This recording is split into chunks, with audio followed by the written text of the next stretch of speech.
as San Diegans hit the polls for our special election, there were also some big elections across the country. Ohio voters, they approved a ballot measure to protect abortion rights in the state constitution. This is the latest victory for abortion rights supporters since the U.S. Supreme Court overturned Roe versus Wade last year.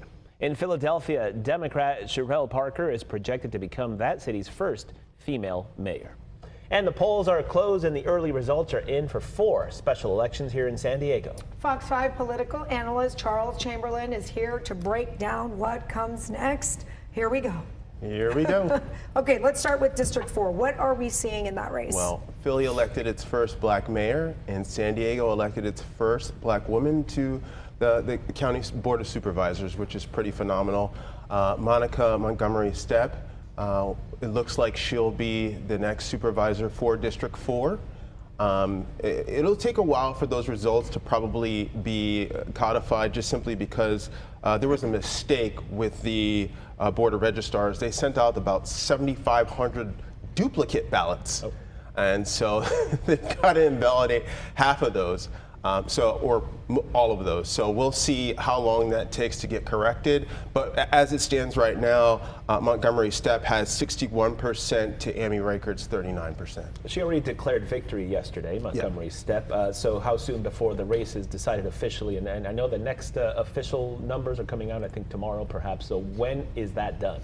Like I said, it could be a while because of those duplicate ballots. That could really push it. That could push it back. They have 30 days to certify the election results.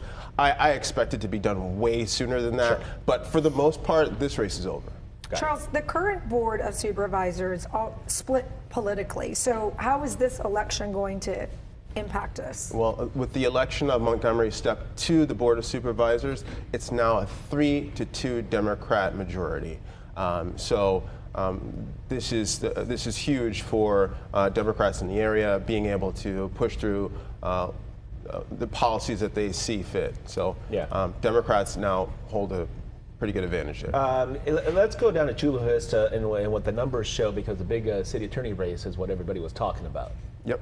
There's about 200 votes, a little over 200 votes between the two top vote getters, Bart Meesfield and Marco Verdugo. And it looks like we're going to go to a runoff. So hold on to your horses, your hats. You're going to be voting again if you're in Chula Vista. And when is that?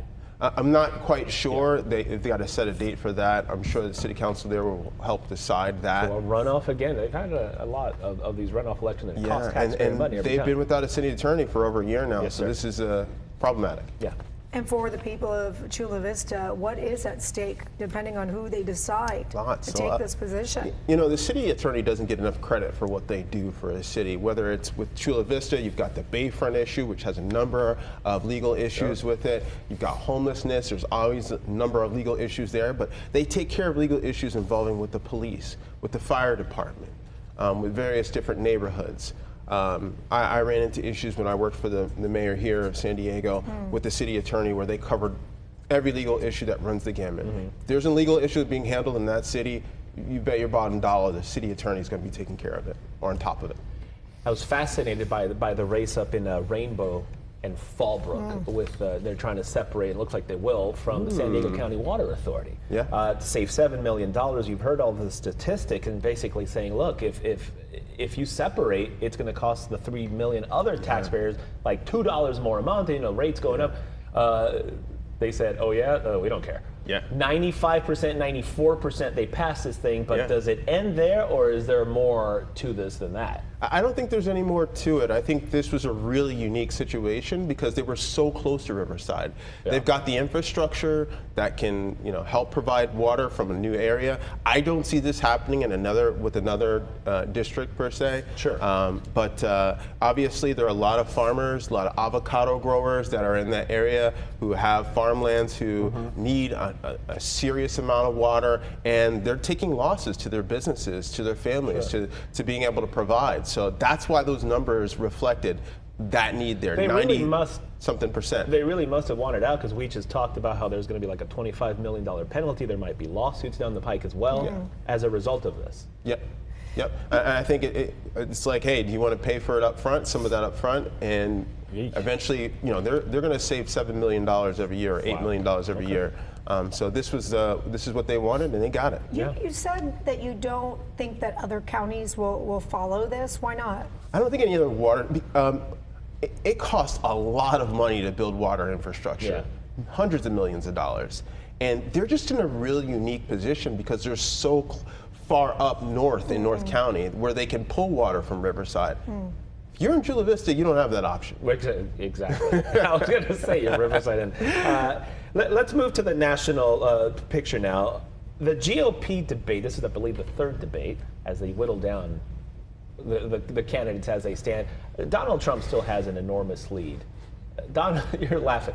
Donald Trump is most likely, unless, what needs to happen to have Donald Trump not be the candidate? The lawsuits in Colorado, the trials. Where are we right now? It's really up to Republican voters.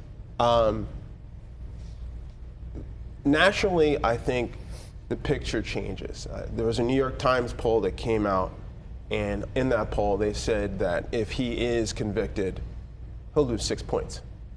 And that would automatically throw whoever the Democratic nominee is, Joe Biden, into the president's seat. But as far as the Republican nomination, I don't really see that ball moving. I mean, the last poll that I see that was out, Trump was at 61%. DeSantis is dropping to 18%. Yeah, because I saw that the Iowa governor is like putting her support behind DeSantis, and they're like, okay, what does that mean? Nothing. Nothing. Yeah. Wow. Okay. Oh boy, it's going to be a fun year. Are we like exactly a year? Almost like exactly a year away. Good times. Charles Chamberlain. Yeah. Thank you again for the expertise. Good Happy to be here. Good to see you.